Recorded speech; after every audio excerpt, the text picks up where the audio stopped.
सुन भैया लोगवा अरे डूबी हो जानी स्वाद में। स्वाद माने कौन चीज? दूसरा के स्वाद।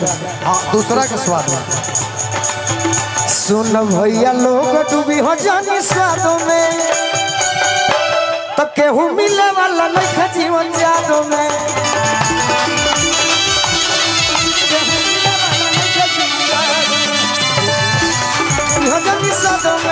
केहू मिले वाला नहीं जीवन जादू में।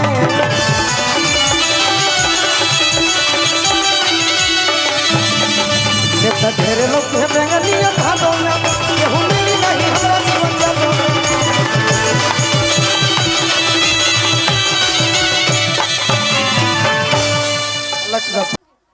भी मेहमान हमारे बीच में हैं।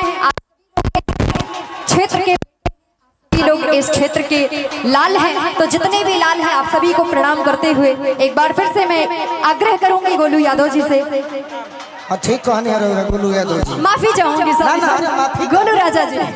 ठीक बात दोनों कहानी ठीक कहानी। मैंने पूरे सिवान में जाके ढूंढ लिया जीवन यादव जैसा कोई और नहीं। जरा जोर से तालियां बजा दीजिए। ये तालियां आप लोग अगर ऐसे तो कमजोर कैसी बजाते हैं? अगर तालियां आपकी जोरदार ऐसी होती कमजोर कैसी होती? जरा जोरदार तालियां एवरीवन। बहुत बहुत धन्यवाद। और जितने भी लोग मंच पे हैं आप सभी का एक बार फिर से स्वागत कर रहे हैं, अभिनंदन कर रहे हैं। कहते हैं कि मुस्कुराहट का कुछ रिश्तों का कोई तोल नहीं होता। मुस्कुराहट होता कुछ रिश्तों का कोई तोल नहीं होता। लोग मिल जाते आप लोगों की तरह अनमोल नहीं। हमारा जीवन यादों में।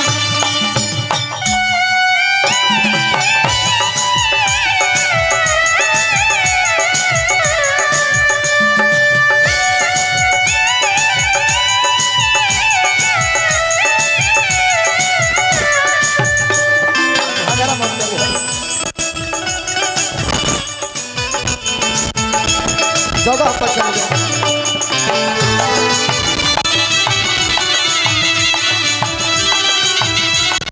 समय है नामांकन का कार्यक्रम बहुत एक बार जीवन भैया खाती गाना बजाना कभी भी हो जाए यूट्यूब पर सुन ले, लेकिन आज मुख्य बात पर गौर करो भैया सुन ले।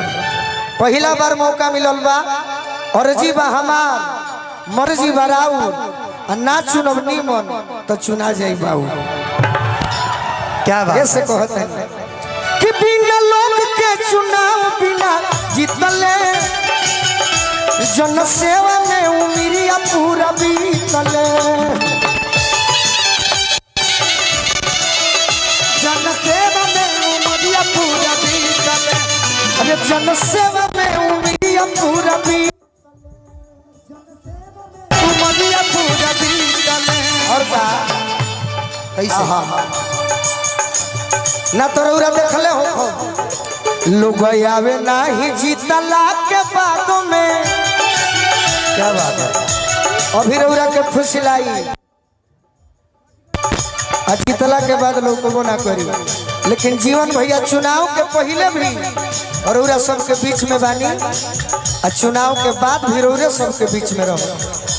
लोग आवे ना ही जीतला के बाद में केहू मिली नहीं हमारा जीवन यादों में।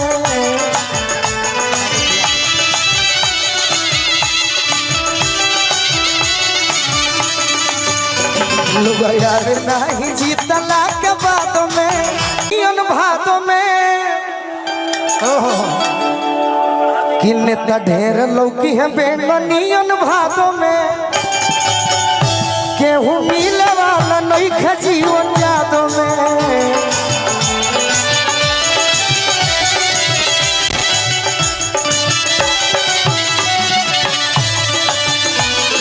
ढेर लौकी है बेंगनियन भादों में केहू मिले वाला नहीं खे जीवन यादों में। केहू मिले वाला नहीं खे जीवन यादों में।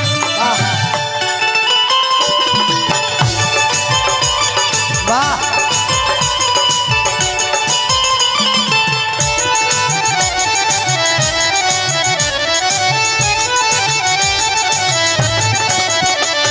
ढेर लोग है बेगनियन भाग में केहू मिले वाला नइखे जीवन याद में।